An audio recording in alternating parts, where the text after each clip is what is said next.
Okay, good evening, everyone. This is Sachin Karnik here. Today is the 25th of March, 2025. It's great to see all of you. We are on week number 12, year number 2 of our online personal transformation program. Please do keep in mind that this is an ongoing process, and in this process, there are pieces that are being presented each week that build on each other from different perspectives. Currently, we are on the energy conservation area. This is week number 12 in the 13-week series. So we'll be spending, today as well as next week, Tuesday, on this, and then we will move into the next 13-week series on energy revitalization, and then after that, in energy transmutation. Okay, so very interesting stuff is coming up. Today, we are going to talk about what is called decisional balance.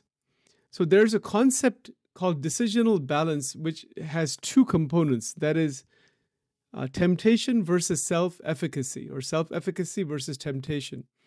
So what does that mean? Just as a quick review, what we are trying to do is to recognize that the energy flow within our system can be activated to some extent and then conserved again. When we are using energy, we are volitionally using part of it. Some of it is just happening automatically, like maintaining of the body, things like that. But there's volition, like, our decision is being made that how should I use it, when should I use it, things like that. So there's something called decisional balance.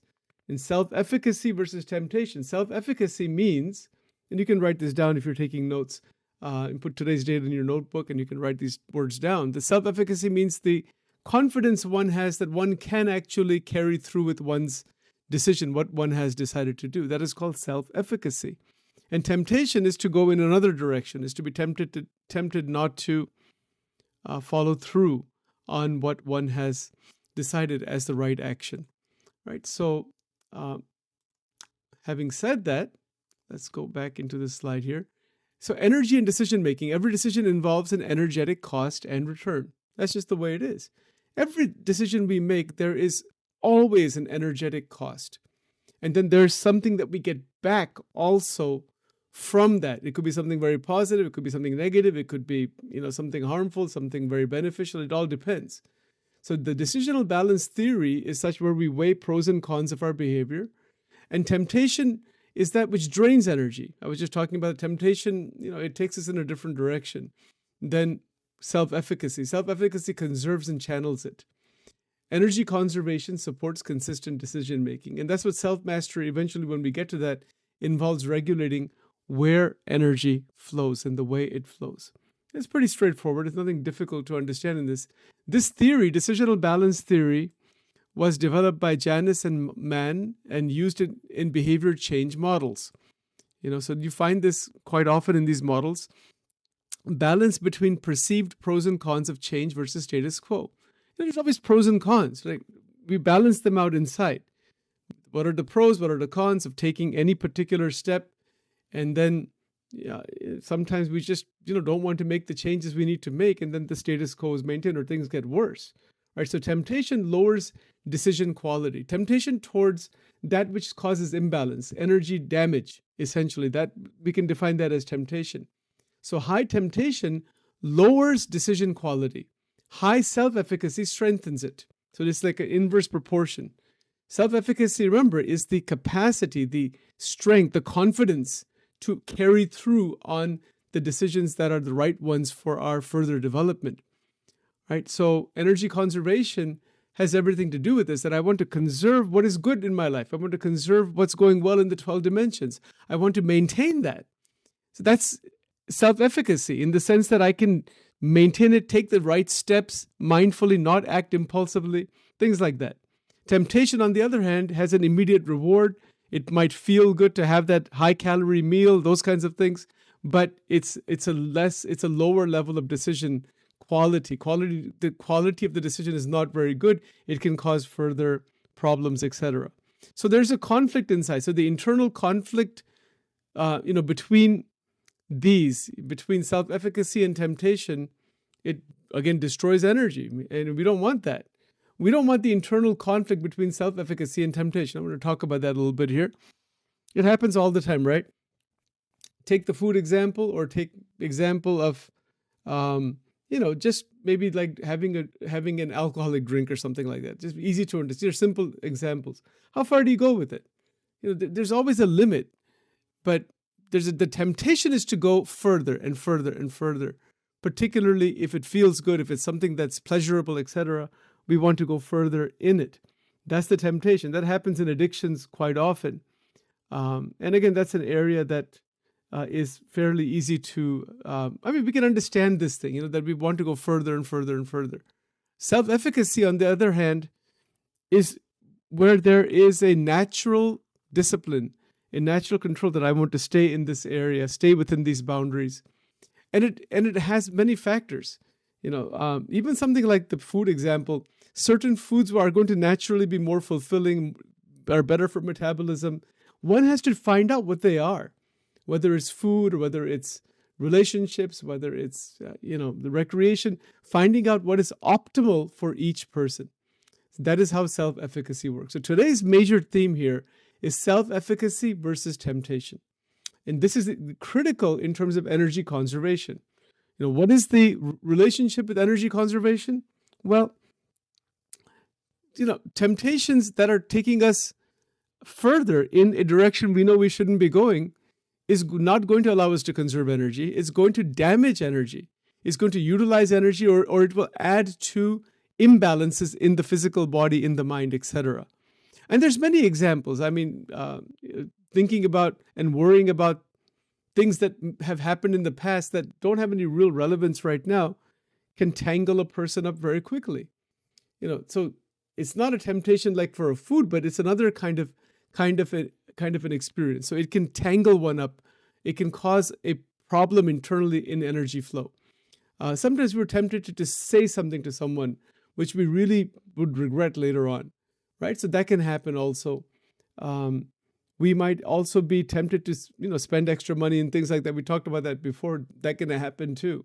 So temptation exists across multiple dimensions in multiple ways. Self-efficacy is where we want to be. So this week, the big homework assignment this week is to recognize, where is my self-efficacy, where is my temptation? And can you even to recognize what is temptation for me? That I'm tempted to go in this because of the experience it gives me. But then what's the result of that? What is the result of the experience?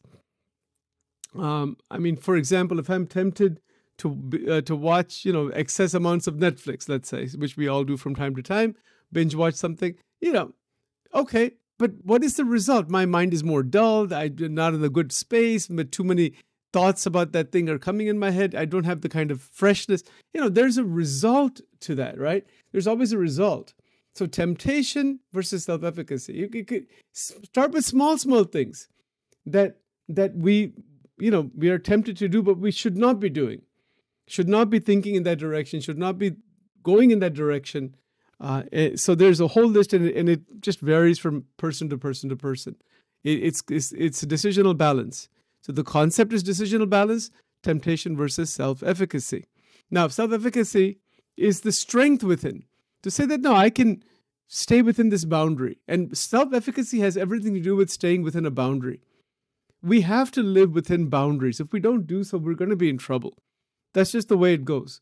We cannot reach a state of sustained balance, which is the theme for this year, without staying within prefixed, good, healthy boundaries. We all give lip service to that. I need to have healthy boundaries with this, with that, with all different kinds of experiences. But we cross them so many times because of the temptation, because of the experience. So self-efficacy begins by setting a meaningful boundary and then focusing on that's why I'm going to stay within that and be okay with it, and then continue to develop within that. That's how self-efficacy works. It's very easy to be impulsive. It's very easy to be compulsive and obsessive. By the way, what do these words mean? Obsessive means you're thinking a lot about something unnecessarily. Compulsion is the act of doing repeatedly the same thing again and again. That's called compulsion. Impulse is a person who's impulsive. It means that they are acting rapidly. So it's kind of like compulsive, but it's It's just going based on an impulse. The impulse comes, I want to do it, and that's it. Impulse control is gone. Impulse control is diminished. So there's 3 words here. There's impulsivity, there's compulsion, and obsession. And these are 3 words that we all use from time to time, but it's important to be clear what they mean. Because you could be sitting around and just, obsessing, meaning thinking again and again and again about some situation that's going on. What does that do?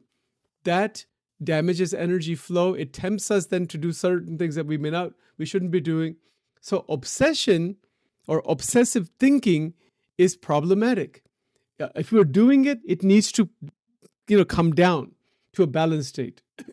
And then compulsion is acting in the same repeated way again and again and again and again, usually to one's detriment. That would be called a compulsion, like compulsive eating, compulsive walking even, compulsive, people have they keep checking their locks and stuff like that. There's just disorders like that, right? So there's repetitive activity. People's playing slots, that's called compulsive gambling, for example. Doing the same thing in the same cycle again and again and again because of some experience that's coming from that. So again, these 3, compulsion, obsession, and impulsivity, we want to be out of that. If we have any of them or a combination of them, how do we reduce it? By self-efficacy, by increasing self-efficacy, increasing energy conservation, keeping attention on how time is being used, keeping attention on the fact that that every hour is to be used, is to be lived in the most wonderful way. So these are things to keep in mind. These words are important because if we give language to what's happening, we can then transform it. We can change it. Otherwise, sometimes not labeling it, not giving language to it can also just cause a lot of disturbance, right? So the whole purpose of this is to resolve internal conflicts. Now, energy activation fuels the initial push towards choices. We make choices all the time, hour to hour, minute to minute, day to day, week to week. All kinds of choices are there. Energy activation fuels the initial push. Without energy activation, there's no, we cannot make a choice. Now, here's the interesting part. Emotional states activate impulsive decision. I was just talking about that. What's the state of emotion? Stress, urgency, so many different emotions, they activate the impulsivity. Be aware of it, recognize it. These are simple things to do, very practical. Our entire Tuesday evening program is about practicality. So self-awareness regulates unnecessary activation. We don't need to keep energies just activated, time just, being used that way. No. So we have to be careful because once energy goes in a particular direction, our choices also get strengthened that way, right? So, and then that can lead to poor decision-making, cravings, fatigue, drug use, alcohol use, things that we shouldn't be doing at times. That can really be clear. So the homework assignment this week is also what decision process are we going through? Where are the poor decisions in my life? We actually know what they are. We all know what are poor decisions. Like, for example, if I have a decision that I'm going to wake up, let's say at 5 o'clock in the morning to do my morning meditations, I want that. But if I'm waking up consistently at 6:30 or 6:45, I'm making a decision for some reason to wake up that late. When the time comes, I'm not following through on my decisions. Stuff like that. There's lots of examples. What is my poor decision? And can I change it this week? Yes, you can. Make a change. Change it around. How do you change it? By using energy in the right direction. And that's called intentional energy. Intentional energy use sharpens decisional clarity. It's a beautiful expression. Decisional clarity. Okay, I'm clear. This is what's going to happen. I'm going to work on this. I'm going to do this. I'm going to do this project. I'm going to talk to this person. Whatever I've decided throughout the day, that's called decisional clarity, right? But if we don't have decisional clarity, we'll be mixed up. We'll wind up in temptation. We'll wind up mixed up in some other way. And this stuff, we already know this. This is not anything we don't know. We know it kind of up here.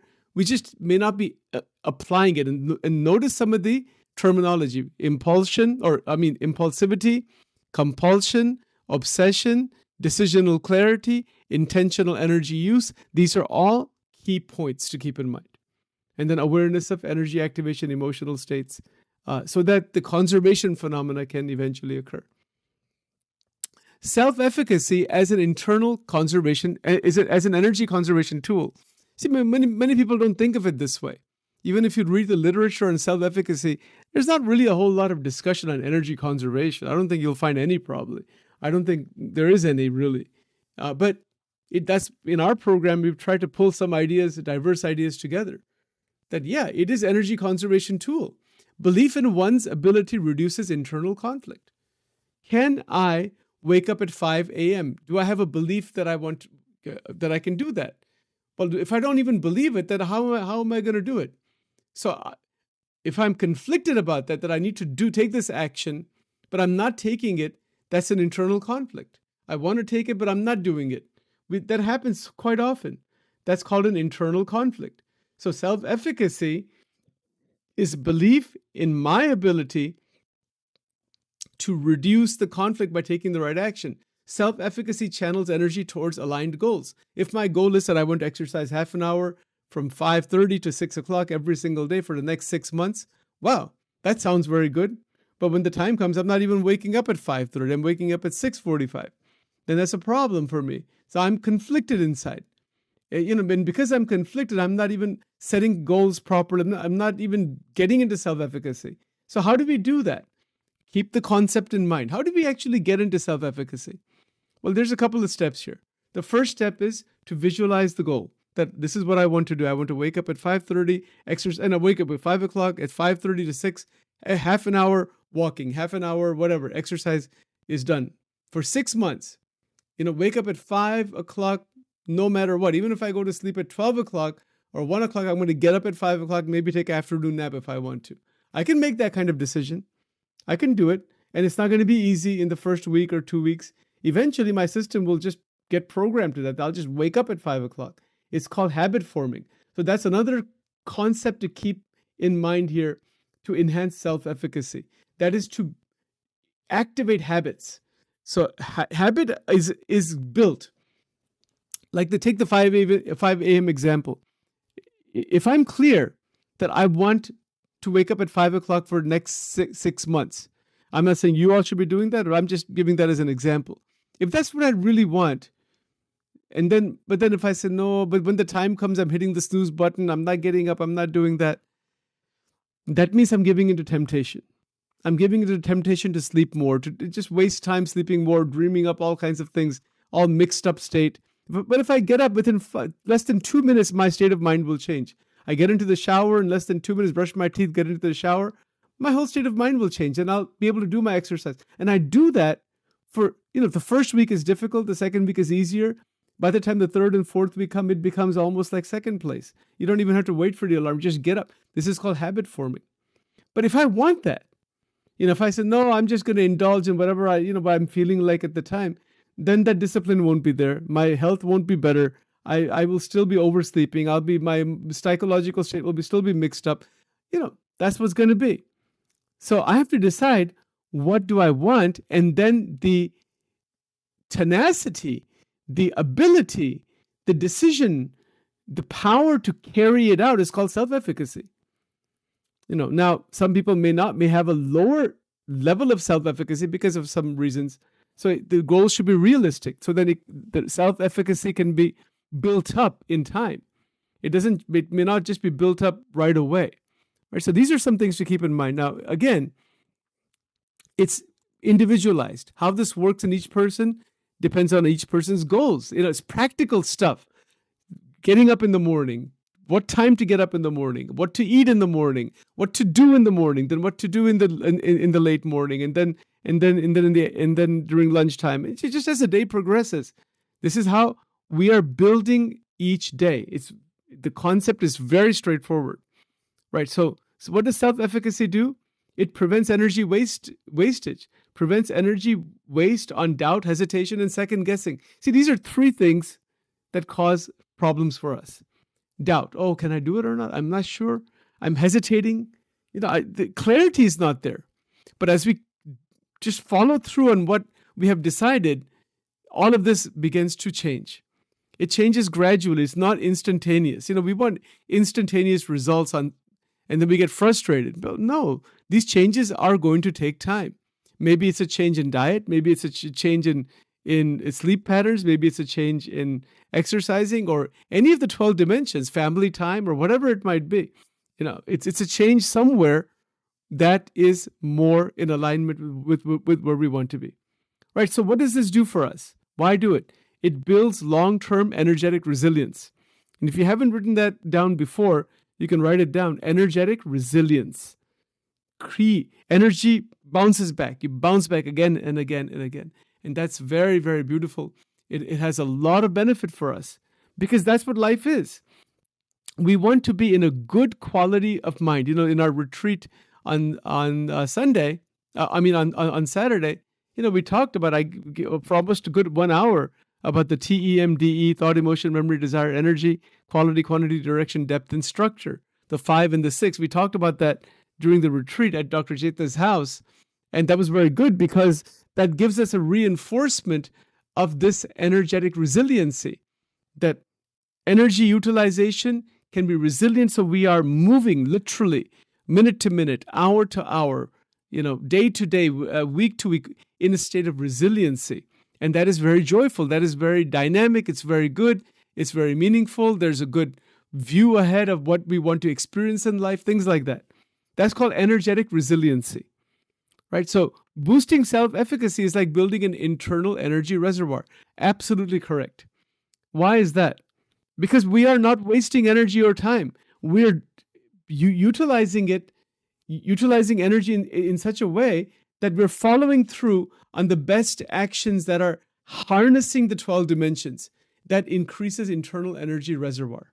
So there's a lot of points here about this. And again, our presentation here is conceptual, but this is application. Even Sachin is talking about it. It has to be applied. How do I apply energetic resilience? Is doubt, hesitation, second guessing going away from my mind this week? Stay in the week, stay in the day. Don't worry about the past problems.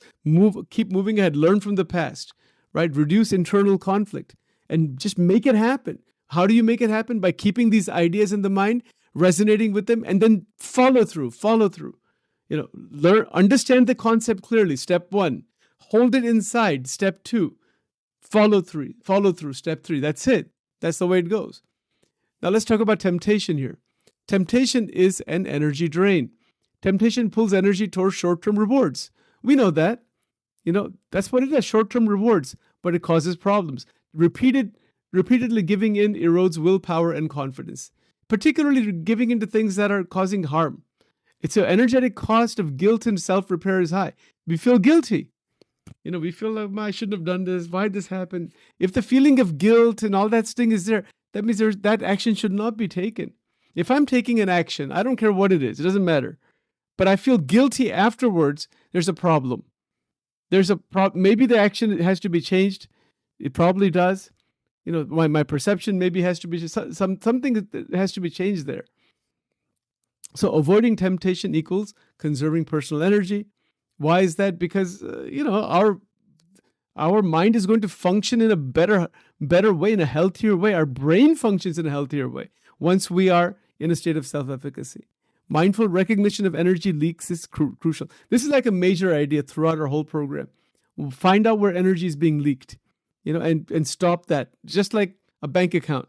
So if you have $1 million in a bank account, and if somebody's stealing $5 every 10 minutes, you may not notice it in the beginning, but you'll say, well, hey, what's going on here? It's something like that. Our internal power is leaked out because of temptations, because of things that we shouldn't be doing. So now equalization, energy equalization, inner balance in decision making. Equalization helps harmonize emotional versus rational energy. And this is an important point. The TEMDE, thoughts have energy, emotions have energy. Both have energy, but they have to be in sync. So equalization means to equalize emotion, the energy within emotions, the energy within cognition, in rationality. It's a harmony between the two. Otherwise, we will wind up imbalancing it also. Sometimes just being a brainiac, just too much intellect, with less emotion, that will not be good for us. Too much emotion without the right balance with cognition is also harmful. Equalization process means to recognize the the uh, action that is being taken, the emotion that's in it, the good quality emotion, plus the cognition, the rationality that goes behind it. Like, let's say you painting a picture. There's an emotion behind that, all kinds of emotions, and then there's also thinking behind it. That's a simple example, right? So there's just like that, just like how you're painting like a portrait or a mural. We're painting the day. We're the painters of our day. We paint it, we build it, and then we make it what we want it to be. Right? So balancing inner voices, ego, intuition, impulses, we got to balance that out. Where's my ego? My ego is taking me in some way. Intuition is there, impulse is there. What's happening? What am I saying? My self chatter inside. So equilibrium between desire and discipline reduces energy spikes. This is a key point. We have desires. The TEMDE is desires. Desires are all kinds, but they need to be in sync with discipline. And that's what we mean by non-contradictory desire. We've talked about that many times, or at least you've heard me mention it at least. I don't know that we've really explored that in that much detail. But in terms of today's presentation, desire and discipline. So you can write this down. I have all these desires. Is my discipline in connection with that? So equilibrium between the two. Equilibrium between desire and discipline. Wanting, desire, craving, all of that. How beautiful that is. That's a great, beautiful, life is just, the upcoming week will be so fantastic if you and I, if all of us together, we can actually bring equilibrium between desire and discipline. The discipline is there. I'm making my routine, things like that I want to be, with flexibility and all. And my desires are in sync with that. They're not contradictory to it. What does that do? It reduces energy spikes. What are energy spikes? We want something, we go after it, we run after it, it's an energy spike. But we are out of our discipline. So if we are more disciplined the way it needs to be, we have to decide for ourselves, what is that discipline? Where are the boundaries? Where are the limits and limitations? And the indulgences also. Right? So it's an internal realization. And that's what the fourth point here. A balanced internal state improves clarity. We talk about clarity a lot. Clarity is a state of just wonderful energy flow, that things are just clear. Like, yeah, I can see this from all angles, like moving ahead. The quality of the experience is so much better in life. Breath work, journaling, all the meditations we generally do in Angel Wing and other places you might be doing, all that is excellent to equalize energy. Having said that, one of the biggest problems in life is emotional reactivity. We know that. We react very, very quickly. It happens ridiculously fast. We don't even realize it takes us out of the blue. Things might be going really well. All of a sudden, our mind shifts and our emotions, they are just spinning in God knows which direction. So that can happen. It can happen very, very quickly. It does happen. What does that lead to? Regretful decisions, wrong kinds of decisions. We start talking about things or saying things that really we shouldn't be saying. So be very careful about speech. I just want to mention this. Be very careful about speaking to anybody, particularly about conflicted issues or some difficult issues. Always take a pause, think about it, look at it in all ways, and then carefully, with a calm mind, talk to people. Otherwise, we can potentially regret it. Now, there's emotional surges that activate energy unnecessarily. There's all kinds of emotional surges, that come about. And that can happen. And that can just take us into that vortex. What do? We use the capacity to pull it back again. Is this the emotion I want? No, let's change it.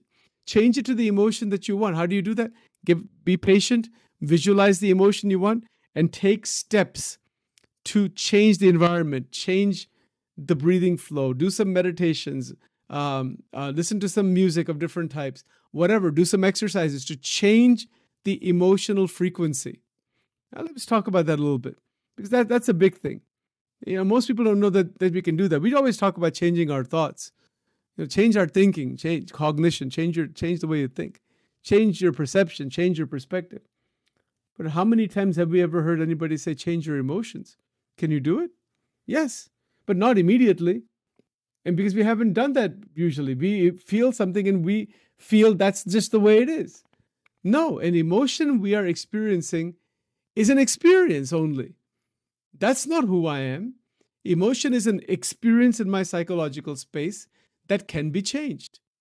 But it can only be changed if I know what I want to change it to. If I'm feeling sad for some reason, which could happen, if I'm feeling sad about something, maybe to some extent that's understandable. But then I'm just in that whole rut. I said, wait a minute, I don't want to be in this. So what do I want to be in? I want to be in a much more positive mood. Okay, all right. How do I change it? I start moving my body. I start exercising. I start changing what I'm listening to, what I'm watching, what I'm reading. I start changing my perspective on things. And I can change that. Emotion will change. It doesn't change right away. It doesn't happen right away. It takes its own time. It takes its own process to go through because we're not masters at changing our emotions. We're not even masters of changing our decisions or our thoughts or anything like that. So self-mastery, which we will talk about next year when we open that doorway, it's mastery into all five: thought, emotion, memory, desire, energy. And the mastery of emotions means to be in that state of feeling an emotion that we choose to be in. And that's a foreign idea for us.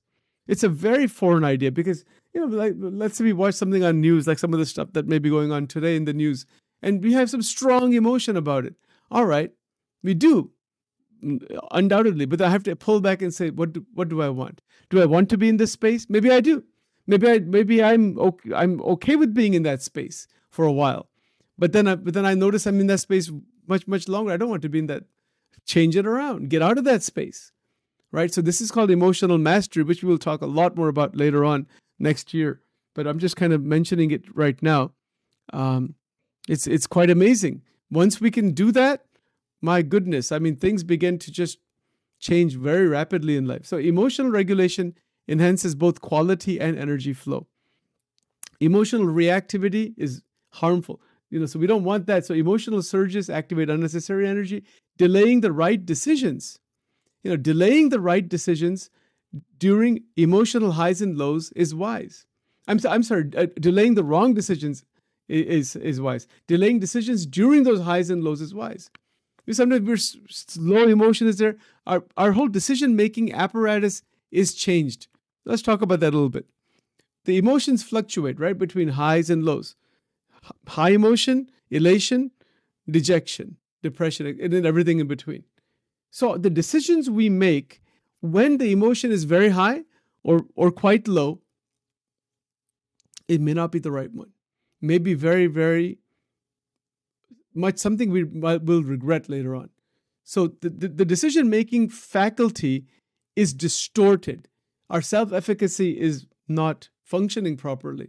We're just functioning based on the emotion, so we can change it. And it happens. Sometimes we've experienced some real serious problems in life. Many of us have. I have, definitely, and some of you may have also. Well, if that's the case, don't be stuck in that. Stay in the present. Don't keep regurgitating the past problems. That's not going to help us at all. Learn to stay in the present by energy conservation principles. And in doing so, build each hour. Remember, we talked about it before. We're building a bright past. Not a bright future. Bright past meaning an hour goes by, like 8 o'clock, this presentation started.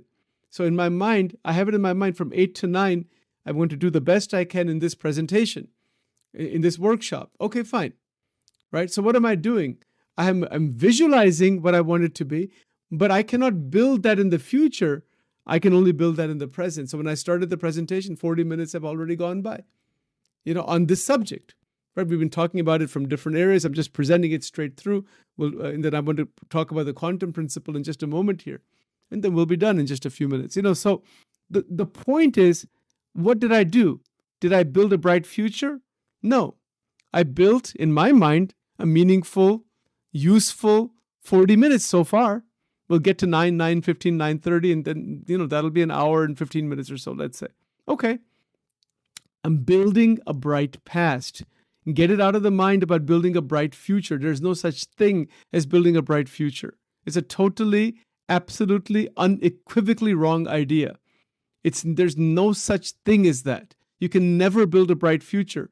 Are you going to build something in the future? Can we live in the future?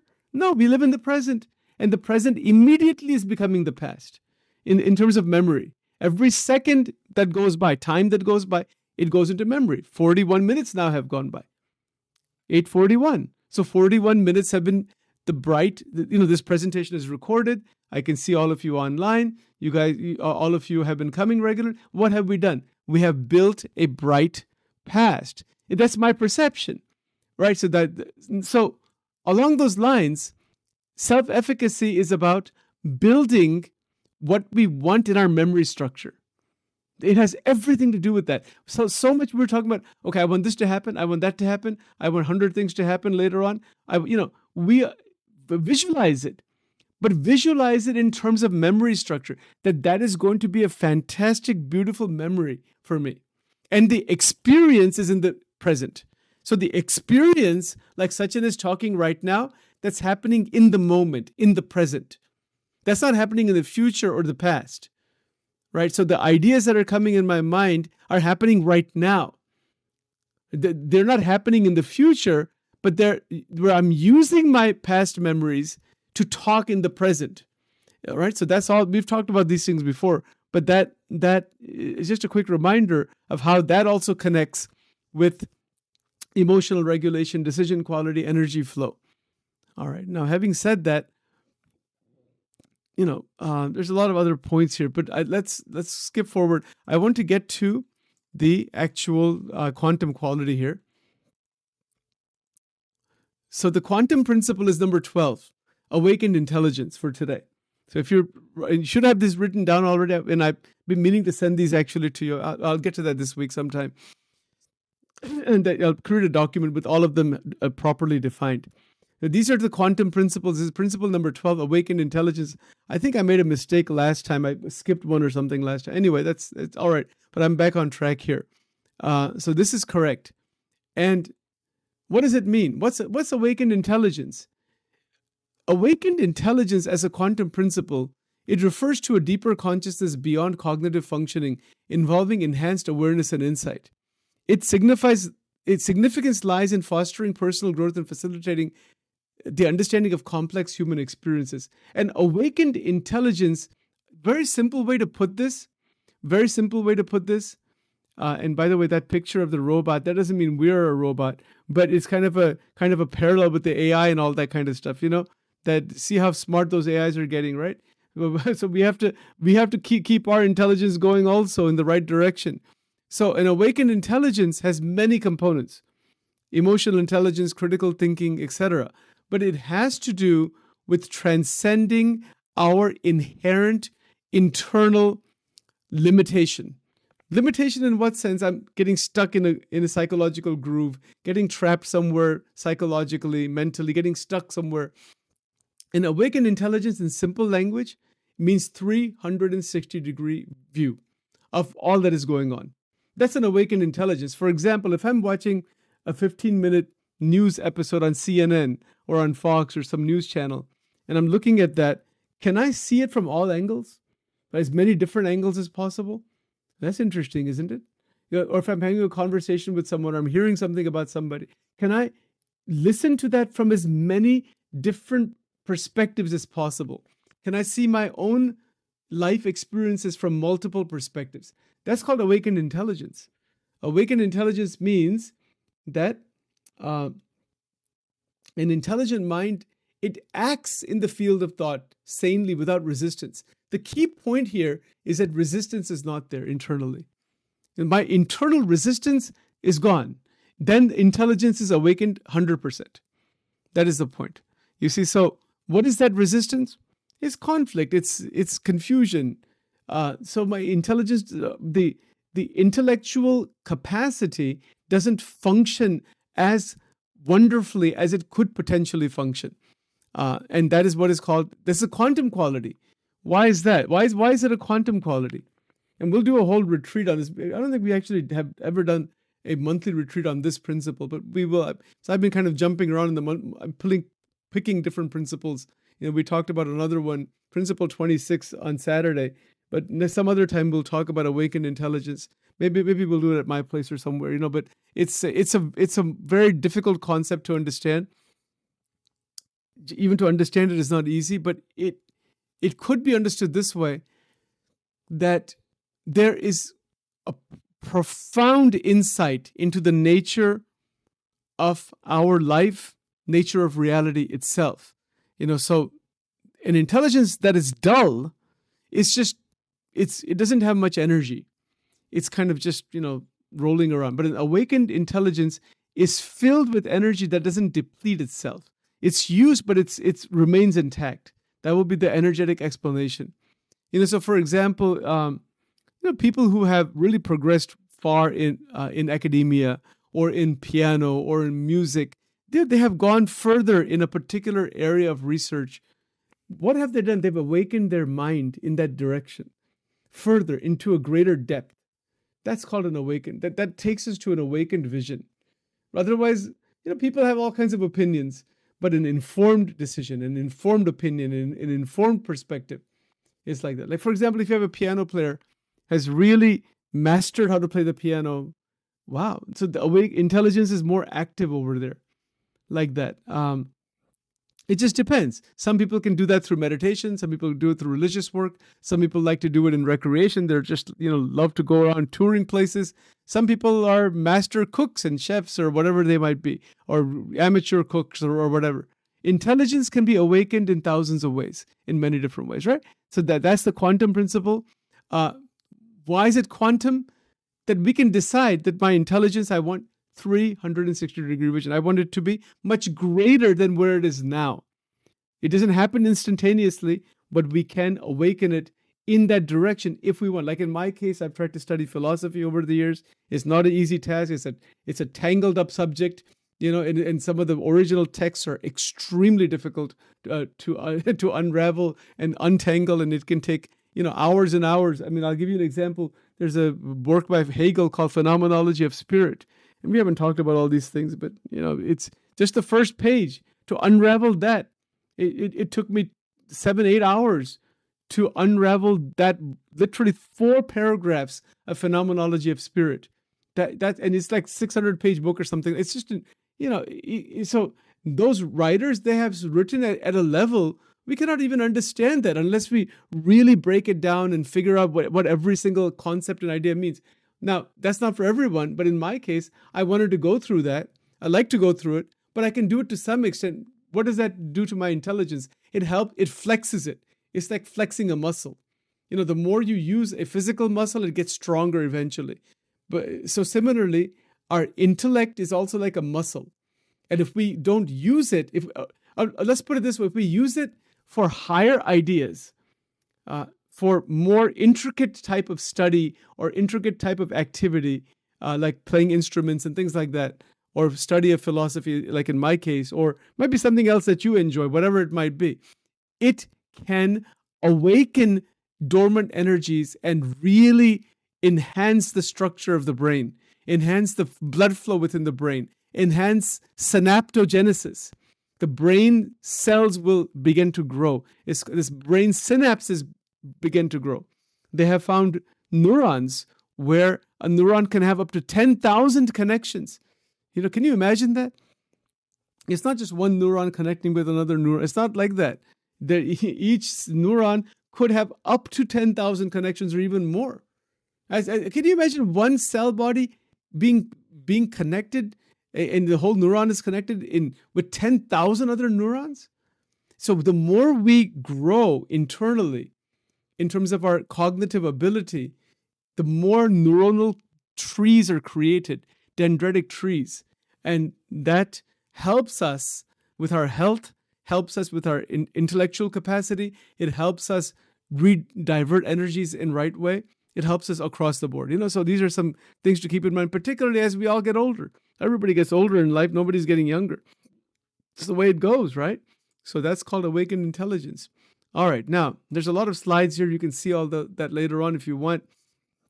There's a lot of applications, in terms of resiliency and emotional well-being and stuff which I just mentioned here. There are barriers that we can overcome this way, societal resistance, ingrained mental habits, things like that. Barriers are there, but they definitely can be taken. There's a bunch of case studies and all this stuff in here. So anyway, you can see some of the studies here, and the improvement rates are pretty good actually, from ranging from 60% to 90% across the board. So good stuff there. A small concluding statement that this is a transformative concept, very powerful. And reminder to keep some money in the vitamin envelope. Use 10% of it to the best of your ability. Don't spend too much of it. Try to understand it as a vitamin. Eliminate misuse. Pretty straightforward stuff. Standing homework exercise also is, where am I using energy? How am I conserving it this week? Very simple, straightforward exercise. Let's do our closing song, then we'll stop.